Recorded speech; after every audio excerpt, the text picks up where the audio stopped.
আমি মিষ্টি কুমড়োর রুটি বানাবো। এতটা পরিমাণ মিষ্টি কুমড়া নিয়ে নিয়েছি, এটা এবার কেটে নিই। মিষ্টি কুমড়াটা এইভাবে ছড়িয়ে দিয়ে এরকম একটা স্টিমারের মধ্যে দিয়ে নিচে জল দিয়ে ঢেকে দিলাম। এবার এটা হতে থাকুক। এই যে কুমড়োটা সেদ্ধ হয়ে গেল, সেদ্ধ হওয়ার পরে আমি এটা ভালো করে চামচ দিয়ে এরকম একদম স্ম্যাশ করে নিলাম। এরপর এটার ভেতরে আটা দেব, তারপরে আমি আবার আটা মেখে আসছি।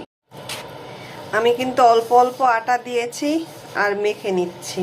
অল্প অল্প আটা দিলাম আর মেখে নিলাম। ডোটা যতক্ষণ পর্যন্ত পারফেক্ট না হয় ততক্ষণ পর্যন্ত আটা দিয়ে মেখে নিতে হবে। দেখো আমার ডোটা রেডি হয়ে গেছে, ঠিক এই রকম হবে রুটি বেলার জন্য। তারপরে আমি বেলে নিচ্ছি। আমার ওইটুকু মিষ্টি কুমড়োতে 7টা রুটির গোলা হলো এবং বড় বড়ই গোলা হলো। তোমরা কিন্তু তোমাদের আন্দাজ অনুযায়ী মিষ্টি কুমড়ো নেবে এবং ওই অনুযায়ী বানাবে। দেখো আমার এটা বেলা হয়েছে, এখানে 3টে আছে, এখানে আরও 3টে বেলা হয়েছে।